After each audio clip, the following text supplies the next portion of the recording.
2시간 전에 마감한 트레이더가 생생하게 전하는 글로벌 마켓 리뷰 델타원입니다. 우리 증시는 삼성전자의 폭등으로 다시 종합주가 지수 2500선을 회복했고, 해외 시장은 유럽 증시 중심으로 폭등을 이어갔으며, 일반 투자자들만 걱정을 하던 미국이 비농업 고용지표는 강세로 나왔는데, 역시 마켓 메이커의 예상대로 지수는 장중 잠깐만 조정을 보였을 뿐 별 무리 없이 상승으로 마감했습니다. 이 말에는 트레이딩을 하는 분들이 왜 옵션 시장의 해석에 관심을 두어야 하는지에 대한 중요한 힌트가 담겨 있는데요. 아시아 세션부터 바로 리뷰 들어갈게요. 우리 증시는 갭 상승 출발을 했지만 시가는 335선을 넘기지 못했어요. 투자자들은 그동안 지수가 계속 가두리를 치고 있어서 갭 상승이 나오면 매도를 해야지 이런 생각을 가졌던 것 같아요. 그러나 오늘 같은 날은 강력한 상승을 기대해 볼 수 있는 날이었는데요. 세 가지 이유에서 그렇습니다. 첫 번째는 화요일과 수요일, 목요일 연속으로 오후장에서는 지수가 꺾이는 패턴이 나왔죠. 이러면서 지수의 추가 상승은 어렵다라고 본 쪽에서 콜옵션을 상당히 이 저가에 발행을 했어요. 특히 목요일은 지수가 그동안이 지지선이었다고 생각한 332선마저 깨자 시장 하락이 본격적으로 나온 게 아닌가 이런 고민을 했던 투자자들이 많았던 것 같은데요. 하지만 어제 시황에서 이야기했듯이 의외로 시장이 잘 버텼어요. 그러자 지수가 반등 시도를 하기도 했지만 옵션 만기가 얼마 남지 않아서 오후장에 지수가 살짝 눌리자 또 콜옵션 가격은 와장창 찌그러져 버렸습니다. 즉 사흘간의 콜옵션 발행 평균 단가가 상당히 낮아져 있었기 때문에 오늘이 갭상승으로 콜옵션 매도자들은 살짝 긴장을 했던 것 같아요. 이미 개장과 함께 평가 손실이 제법 나서 손절매를 할지 롤링업 해지를 해야 될지 결정해야 되지만 잔존일이 많이 남아있으면 편안하게 롤링업을 선택할 수 있었을 거예요. 그런데 잔존일이 얼마 안 남았죠. 게다가 미국 논팜 지표도 있어서 더욱 고민이 컸을 것 같아요. 자, 두 번째는 콜옵션 매도자들이 그런 고민이 시작된 상황에서 외국인들이 현물과 선물을 동반 매수하기 시작했죠. 특히 이번 현선물 동반 매수는 그 규모는 전혀 역대급이라고 할 수 없어요. 그런데 최근 들어서 베이시스가 계속 약세를 보인 상태에서 간만에 이런 매수가 들어오니까 지수가 단단히 하방 경직을 확보하게 됐어요. 그러자 이 콜옵션 매도자들은 그래 오전장까지만 해도 그래 알았어 하방은 나올 가능성이 없으니까 2주 내내 해왔던 것처럼 높은 델타의 풋옵션을 매도해서 해지를 하자 이런 결정을 한 것 같아요. 그런데 이게 오전장 한두 시간만이 아니라 오후에도 외국인이 현선물 매수가 계속됐죠. 그러니까 이게 그냥 올라가는 게 아니구나. 즉 풋매도 해지로 될 게 아니라 콜매도를 손절을 해야 되겠구나 라면서 오후에는 콜옵션이 롤링업이 아니라 손절매가 나오기 시작했죠. 그래서 더욱 상승에 가속도를 붙이게 됐습니다. 실제로 오늘 프로그램 차익 매수가 2,000억이나 들어왔고 B차익도 2,700억 들어와서 일중 프로그램 매수는 4,700억을 찍었어요. 최근 들어서 이렇게 프로그램 매수가 찍힌 게 얼마만인가 싶을 정도였죠. 이번 옵션 만기가 끝나면 또 배당 차익 관련 프로그램 매수도 들어올 텐데 이러면 또 우리 증시가 레벨업을 할 수 있지 않을까 이런 생각도 들어요. 자, 세 번째는 개별 종목 매수세가 삼성전자에 집중됐죠. 외국인이 삼성전자 매수는 1,000억 원에 불과했어요. 그런데 기존의 삼성전자에 대한 컨센서스가 갸우뚱하던 상황에서 삼성전자의 박스 상단까지는 또 쉽게 움직일 수 있는 상황이었죠.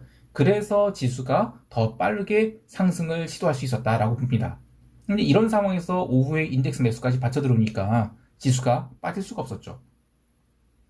외국인들이 장중에 9,000억 넘는 선물을 매수했지만 선물 미결 제약정은 2,200계약밖에 증가하지 않았어요. 아직은 또 박스 상단을 돌파하지 않은 것도 이유고 지수를 더 당기기 위해서는 콜옵션 335의 환매가 더 나와야 되는데 야간 선물은 오히려 콜옵션을 약간 누른 것으로 마감됐죠. 또 해외 시장 또한 지수 변동성은 이 미국이 그 빅스가 12.35포인트로 연중 신저가를 기록했어요. 따라서 다음 주 옵션 만기는 계속해서 335 기준 프리미엄 빼기가 더 이어질 것 같아요. 즉 여전히 2500선을 중심으로 한 등락장이 이어진다 이렇게 보는데 하지만 이번 만기가 지나간다. 그러면 내년 1월물 기준으로는 옵션 프리미엄이 상당히 다이어트 되어 있겠죠.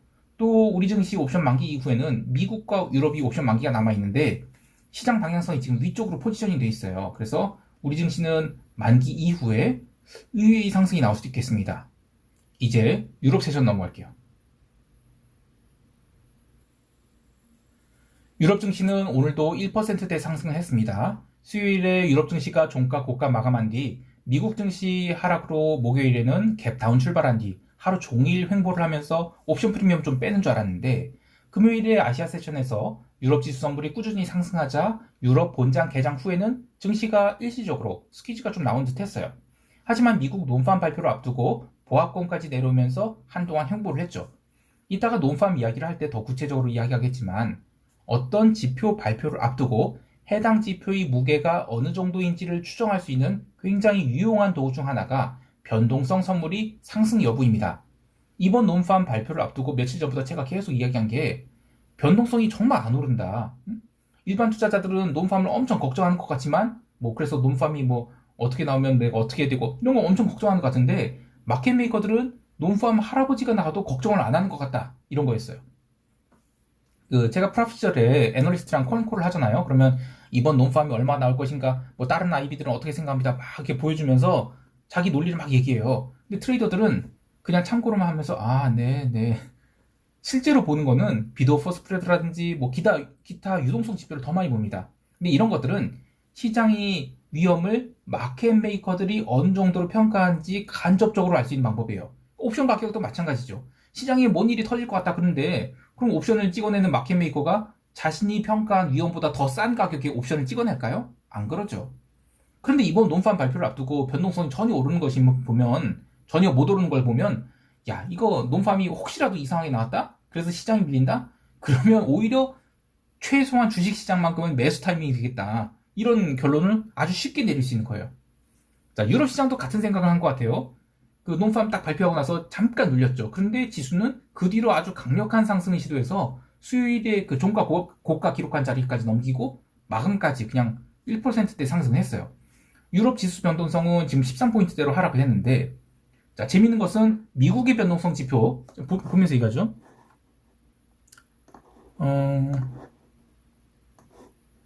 자, 요게 유럽 변동성이에요. 이거는 13.70으로 마감을 했는데 잘 보면 6월에 저점 안 깼어요. 9월에 저점도 안 깼어요. 9월에 저점 깼구나. 이게 연중 신저가가 아니에요. 그런데 미국의 변동성은 연중 신저가입니다. 이거를 YTD로 볼게요.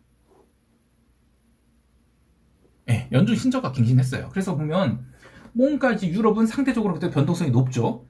이 이유는 제가 아까 커뮤니티 게시판에 업로드한 것처럼 유럽 증시는 지금 엄청난 콜옵션 스퀴즈가 진행 중이에요. 그래서 콜옵션 변동성이 살아있어서 변동성이 신저가를 기록하지 못하고 있다. 이렇게 보고 있어요. 그러니까 이것은 유럽 증시가 상승을 멈춘다 하더라도 볼게요. 아까 제가 유럽 증시 띄워놨는데 이거죠? 스탁스 600 지수인데 이게 지금 신고가잖아요. 이걸로 볼까? 이걸로 보여드리네요. 신고가인데 이게 계속해서 돌파를 한다 하더라도 멈췄다가 시세가 이런 A형 급락? 이렇게 A형 급락? 이런 거 안 나온다는 겁니다. 최소한 옆으로 횡보를 하면서 추가로 변동성이 하락할 때가 온다는 건데 그래서 유럽 증시에 지금 롱포지션 갖고 있다? 그러면 최대한 시세를 즐겨야지 하루 정도 음봉 나왔다고 해서 청산을 하면 안 된다라고 보고 있습니다. 아직 유럽 증시가 옵션 만기를 2주나 남겨놓고 있죠. 그래서 더욱 그럽니다. 자, 채권 시장은 오늘 조정이 나왔어요. 특히 단기채 중심으로 조정이 강하게 나왔는데 어제 영상에서도 언급했듯이 독일 국채 10년물에 대한 쇼스퀴즈가 마무리되고 오늘 유럽 세션 시작과 함께 독일 국채는 조정이 시작됐죠. 단기물은 가만히 있는데 장기물이 조금씩 하락하는 상황에서 논팜을 맞이하게 됐는데 논팜이 얼마나 나올지에 대한 컨센서스는 20만 대도 있었고 18만 대도 있었어요. 근데 이번 주에 있었던 ADP 고용보고서 또 신규 실업수당 청구 건수 보면 고용이 그렇게 잘 나올까 하는 생각을 트레이더들이 했던 것 같아요. 근데 이거를 갖다가 이제 자동차 누로 파업이 끝났기 때문에 관련해서 또 잘 나올 것이다 이런 얘기도 있었고요. 근데 여하튼 19만 9천이 나왔죠. 그래서 채권 시장 눌리고 나스닥 선물도 0.5% 넘게 눌린 등 일순간에 시장이 놀라는 모습이었어요. 특히 구글이 이제 프리마켓에서 눌렸죠. 그래서 나스닥 선물이 16,000포인트 깬 상태에서 논팜이 잘 나오니까 나스닥 선물은 15,900포인트까지 일시적으로 깨게 됩니다. 자, 그런데 그때 변동성 전혀 못 올랐어요. 오히려 딱 저가 찍고 나서 나스닥 선물은 2분도 안 돼서 빠르게 반등을 했죠. 그래서 본장 개정 전에는 낙폭을 모두 만회했습니다. 하지만 채권 시장은 장기물 위주로는 조금 반등이 있었지만 단기물은 거의 반등하지 못하고 줄줄 밀려서 종가 저가로 처박혔어요. 즉 증시는 계속 매수세가 있었지만 채권 시장은 나름 정직하게 반응했다라는 건데요. 여기서 이런 질문 하실 것 같아요. 논팜이 잘 나와서 금리가 올라간 거 인정. 근데 금리가 오르는데 나스닥 강세, 러셀 강세, 뭐 지수 다 강세? 이게 뭐지? 뭐 골디락스? 예, 지금 시장은 하락을 원하지 않는 것 같아요. 좀 더 긴 시계열로 보면 최소 연말까지는 시장이 기존의 파티를 이어가려는 것 같아요. 채권 시장도 최근에 금리 하락이 과했다는 인식을 하고 있어서 자연스러운 되돌림 차원에서의 금리 상승이 나온 것이지, 저는 논팜이 잘 나왔다고 금리가 폭등까지 난 건 아니라고 보거든요. 통화시장에서도 리스크 온이 흐름이 보였는데, 물론 논팜 발표와 함께 비달러가 급락을 했고 또 종가까지도 살아나지 못했지만 멕시코 페소와는 잘 버텼거든요. 사실 이 통화 옵션 만기만 아니었으면 저는 의외의 큰 흐름도 나올 수 있었다라고 봐요. 근데 이제 통화 옵션 만기가 있으니까 가드를 끝까지 쳐서 마무리했다라고 보는데, 또 하나 통화시장에서 재밌게 볼 것은 엔화가 이제 아시아 세션에서 오버슈팅을 보였다는 거예요. 원래 이제 엔화가 재밌는 통화인 게 아시아에서는 사실상 껌딱지처럼 붙어있어요. 근데 유럽이나 미국 세션에서는 본격적으로 움직이죠. 그게 다음날 아시아 세션에서 갭으로 작용한 다음에 또 아시아에서는 또 조용한 그런 흐름을 보이는 게 통화인데, 엔화인데, 오늘은 아시아 세션 개장 후 엔화 매수가 강하게 들어와서 다시 뭐 142엔 깼느니 맞니 했다가 내려와 버렸죠. 유럽 세션에서도 계속 엔화가 눌렸다가 논팜 발표와 함께 잠깐 흔들리기도 했는데 결국엔 다시 144엔대로 마감했어요. 내년에 엔화 트레이딩 좀 재밌어질 것 같아요. 상품 시장에서는 굴이나 기름 등 주요 원자재가 비달러 바스켓이 약세도 불구하고 강세를 보였지만 골드는 논팜 발표와 함께 강하게 불어졌어요. 이번 주 월요일 이 골드가 아시아 전산장에서 2152달러 기록했었죠, 초반에. 그런 대오버슈팅을 보이고, 그날 눌린 다음에 한동안 2040달러에서 횡보를 했습니다. 그래도 주말을 앞두고는 어느 정도 반등을 할 것으로 기대했던 트레이더들이 논팜이 강하게 나오니까, 이 포지션 몽창 손절한 것 같아요. 새벽 2시 16분에 2010달러의 저점을 기록하고 나서 간신히 2020달러까지 올라섰긴 했지만 기본적으로는 손절이 나왔다라고 보고 있습니다. 그러면 이제 연말까지는 실수요자들에 의해서 달러가 추가 강세를 보일 가능성이 있어서 올해의 골드 시세는 이제 끝난 게 아닌가 싶어요. 이제 미국 세션 넘어갈게요. 미국 지수 선물은 논팜을 앞두고 나스닥 선물은 약세를, 러셀은 강세를 보이다가 논팜 발표 후 모든 지수가 잠깐 조정을 받았죠. 하지만 변동성은 아예 오르지 않았고 이후 지수가 반등을 하면서 변동성은 강하게 불어지기 시작했습니다. 본장 개장 후에도 변동성 매도는 끊이지 않았고요. 그리고 나스닥 선물은 16,100포인트를 넘어갈 때마다 차익 실현 매도가 나오긴 했지만 전일 종가선에서는 계속 받치는 매수가 들어오자 유럽 마감 후에는 더 이상 매도가 쌓이지 않고 숏커버가 들어오면서 종가 고가를 마감했어요. 논팜에 대한 이야기는 유럽 세션에서 많이 이야기했으니까 오늘은 미국 증시 상승에 대해서 트레이더의 관점에서 세부적인 이야기를 해볼게요. 우선 오늘 상승한 종목도 여러 가지가 있지만 거기서 브로드컴 이야기를 해보고 싶어요.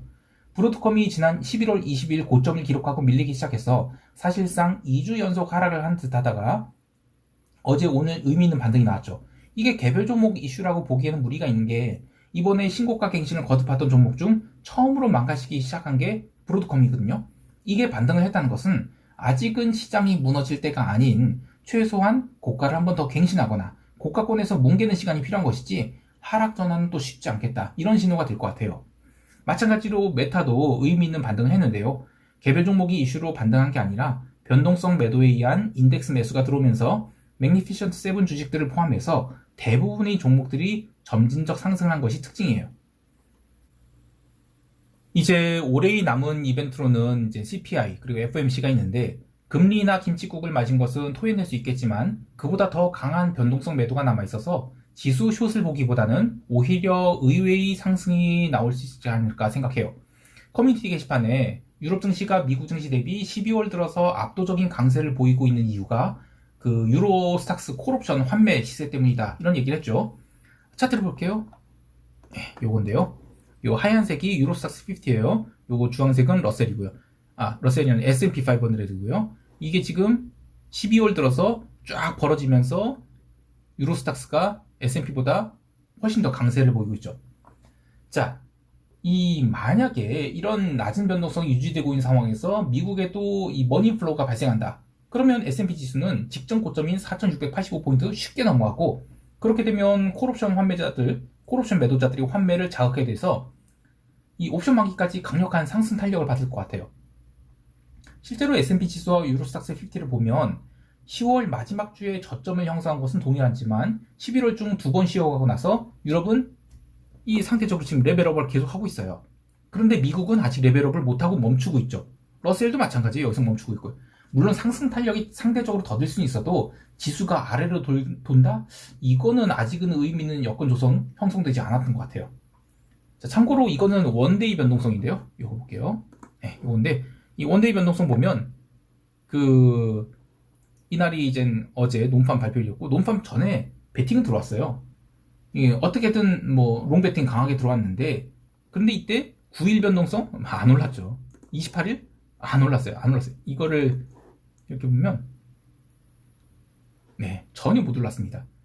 그래서 그만큼 이제 옵션 엣지가 짧은 구간으로 이루어지고 있는 것 같아요. 그러면 이 장기 변동성은 앞으로는 어떤 관점으로 봐야 되냐? 이거는 시스테미틱 리스크가 있을 것이라면 얘가 오르겠죠. 그래서 시스테미틱 리스크를 발견하는 도구로만 이용해야 될 것 같고 나머지는 그냥 이 원데이 변동성이 너무 중요하다. 이렇게 보고 있습니다. 자, 이제 시장 총평하면서 대응 전략 이야기할게요.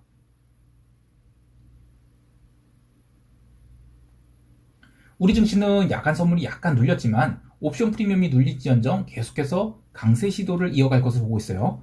콜옵션 행사가 335의 미결 줄어들고 있죠. 그래서 본격적인 환매가 들어오기 시작하면 추세적 레벨업도 나올 수 있다라고 보는데 문제는 우리 시장에 참여하고 있는 외국인들이 과거와는 확연히 파워가 약해진 모습이에요. 그래서 이들이 콜옵션 340까지 환매를 시켜가면서 지수를 상승시킬지는 잘 모르겠어요. 하지만 하락만큼은 쉽지 않다라고 보는데 다음 주는 옵션 만기주죠. 그래서 옵션 프리미엄을 최대한 짜놓으면 장중에는 뭐 이리저리 흔들리겠지만 한 주 전체를 놓고 보면 또 올라있는 그런 장이 되지 않을까라고 보고 있습니다. 해외 시장에 대해서도 긍정적 관점 유지하는데요. 유럽 증시가 신고가 갱신하고 있는 것에 더해 미국 증시도 신고가 갱신을 시도할 것으로 보지만 그 속도는 아주 더딜 것으로 보고 있습니다. 하지만 오히려 이렇게 시간을 끌어주면서 옵션 프리미엄 다이어트 한다? 그러면 이후에 지수가 상승할 때는 아주 빠른 속도의 상승이 나올 수 있다. 이렇게 봐요. 그 외에 뭐 독일 국채 쇼포지션, 지금 저는 이제 미국 10년 국채 매수로 해지를 했는데 이 포지션은 앞으로도 계속 규모 키워갈 생각입니다. 참고로 엔화는 단기적으로는 고점 친 것 같아요. 이 변동성이 커질 통화로 보기 때문에 엔화에 대한 롱 포지션은 전략적으로 잡아가는 게 좋다라고 보는데 한꺼번에 지르지 말라 이거죠. 올해는 그냥 두고 내년에 본격적으로 롱 포지션을 콜옵션을 통해서 잡아보도록 할 생각이에요. 마지막으로 좋아요, 구독, 알림 설정 부탁드릴게요. 즐거운 주말 되시기 바라며 이상 델타원이었습니다. 감사합니다.